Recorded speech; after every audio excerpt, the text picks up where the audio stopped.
जय जय रघुवीर समर्थ शुका सारिके पूर्ण वैराग्य जाते वशिष्ठा परिज्ञान योगेश्वराते हवे वाल्मीका सारिका मान्य ऐसा नमस्कार माधा सद्गुरु रामदासा। जय जय रघुवीर समर्थ। सभी आदरणीय श्रोताओं को मेरा विनम्र अभिवादन, नमस्कार। आज जो विषय है क्रोध और लोभ विनाश का कारण, यह आज का विषय। भगवत गीता में श्री कृष्ण कहते हैं, जो आकांक्षा, लोभ, द्वेष, क्रोध इन गुणों से मुक्त है वह सन्यासी है। समर्थ रामदास स्वामी ने दासबोध के उत्तम लक्षण अध्याय में त्याग की कुछ बातें कही हैं। समर्थ कहते हैं कि पाप के धन का संचय न करें, किसी की संपत्ति या पत्नी का हरण न करें, ओछे आदमी से यानी नीच आदमी से उधारी न लें, रास्ते की वस्तु की चोरी न करें, थोड़ी सी धन संपदा से घमंड न करें, इत्यादि इत्यादि। आज भौतिक जीवन में धन का विशिष्ट स्थान है।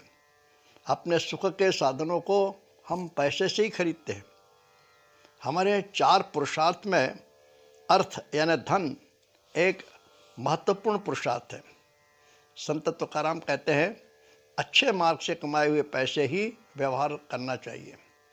महाभारत में भगवान व्यास कहते हैं, धर्म के आचरण से अर्थ और काम ये 2 पुरुषार्थ प्राप्त हो सकते हैं। क्या है कि धन की अति अभिलाषा होना एक मानसिक बीमारी है। वैसे जीवनावश्यक वस्तुओं के लिए अधिक धन की आवश्यकता नहीं होती, लेकिन हमारी अधिक चाह, सुख, चैन तथा कुछ व्यसनों के कारण पैसों की कमी होती है। आज हमारा जीवन स्पर्धा से भरा है, वह भी सिर्फ फैशन के लिए है, न कि आवश्यकता के लिए। जितनी कमाई उतना ही खर्च होना चाहिए। वस्तुओं का जब मोह बढ़ता है ना, तो भ्रष्टाचार का रास्ता खुलता है।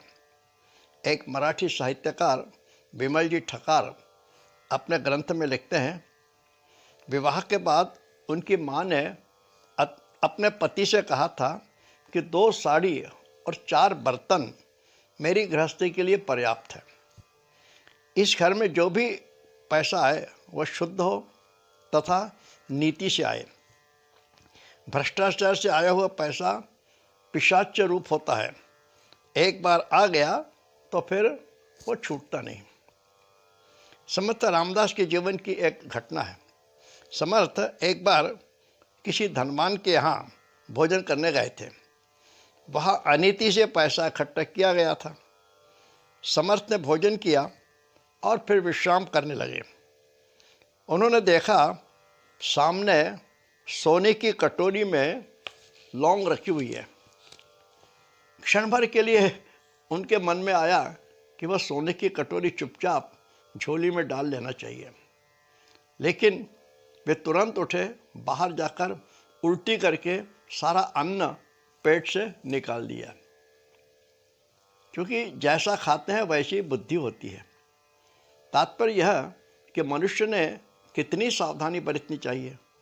द्रव्य और दारा, धन और स्त्री का मनुष्य के जीवन में बहुत महत्व है। घर में अशांति का मुख्य कारण द्रव्य और दारा ही होता है। एक राजा के यहाँ उसकी सेवा करने के लिए रोज एक नाई आता था। राजा उसे रोज 1 रुपया देता था। नाई उसमें खुश रहता था। नाई की पत्नी उस 1 रुपये से ही अपनी गृहस्थी चलाती थी। राजा को आश्चर्य होता था कि नाई सिर्फ 1 रुपये में कैसे खुश रहता है, कभी दुखी नहीं। तब राजा ने अपने प्रधान से यह बात कही। तब प्रधान कहने लगा, आप चिंता न करो, मैं मालूम करता हूँ और मैं नाई को दुखी करता हूँ। एक दिन प्रधान ने रात्रि के समय 99 रुपये एक थैली में रखकर नाई के घर की खिड़की से छोड़ दी।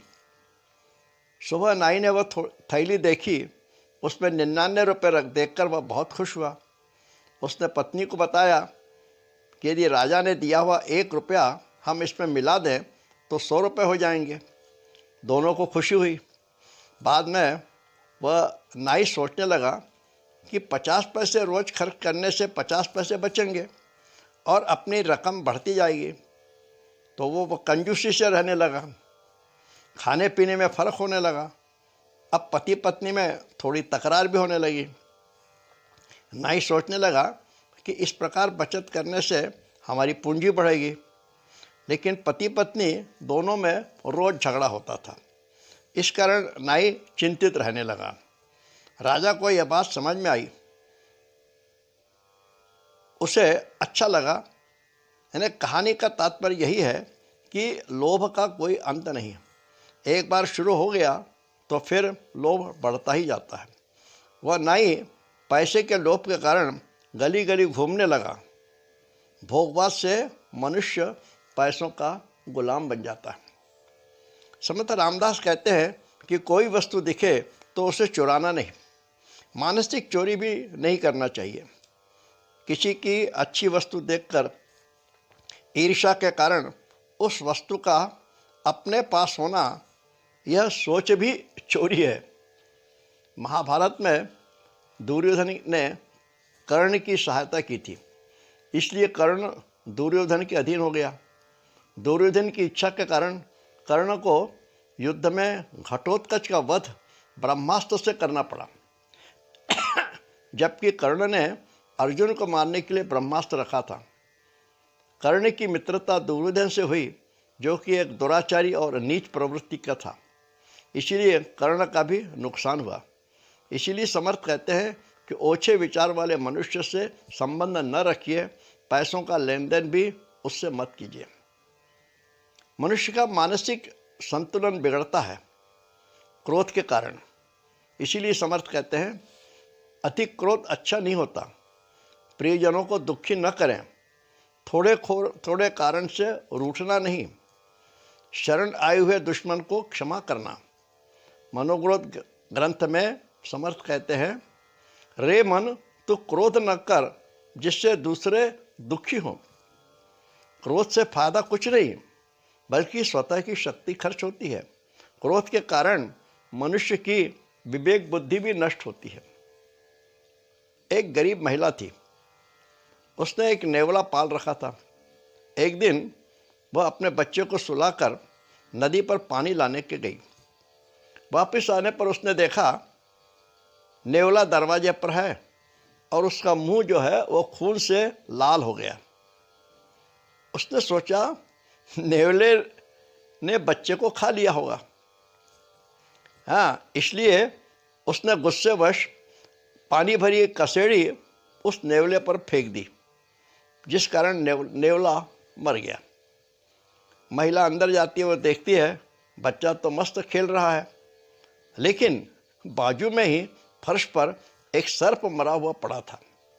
वास्तव में नेवले ने सर्प को मारकर बच्चे को बचाया था, लेकिन देखो क्रोध के कारण महिला ने विवेक खो दिया और उस उपकार करने वाले नेवले को ही मार दिया।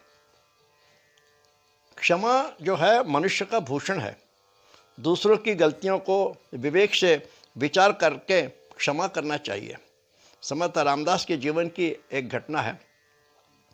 समर्थ सतीबाई शाहपुरकर बाई के यहाँ रोज भिक्षा मांगने जाते थे। तब उस स्त्री ने समर्थ को पोंछा लगाने का जो कपड़ा होता है ना, उसे मारकर भगा दिया। यह कई दिन होता रहा। सतीबाई उन्हें गाली गलौज करके मारकर भगा देती, लेकिन समर्थ शांत रहते और नित्य उसके आंगन में भीख मांगने जाते थे। आगे चलकर उस स्त्री को पश्चाताप होने लगा और वह समर्थ की शिष्या बन गई। विश्वभा खेचर ने संत ज्ञानदेव के भाई बहनों को बहुत कष्ट दिया था, फिर भी ज्ञानदेव ने उन्हें क्षमा कर दिया था और उन्हें गुरुपद प्राप्त करा दिया था। संत नामदेव ने भी विश्वभा खेचर से परमेश्वर को देखने की दिव्य दृष्टि प्राप्त की थी। लेकिन राजनीति में एक सूत्र है, क्या जैसे के साथ तैसा व्यवहार होना चाहिए।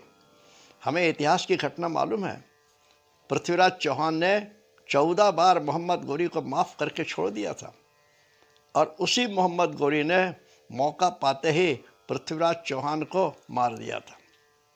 इसीलिए समर्थ कहते हैं, दैशासी तैसा जेव्हा भेटे तेव्हा मज्जारसी थाटे।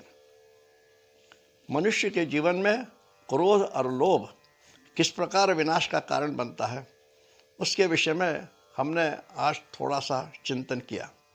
समर्थ भक्त श्री सुनील जी चिंचोलकर द्वारा लिखित पुस्तक दासबोध में मानस शास्त्र के आधार पर यह चिंतन प्रस्तुत किया गया। आपको यह अच्छा लगा हो तो कमेंट्स शेयर करें, मित्रों को बताइए, सब्सक्राइब करें और आपको बहुत बहुत धन्यवाद। जय जय रघुवीर समर्थ।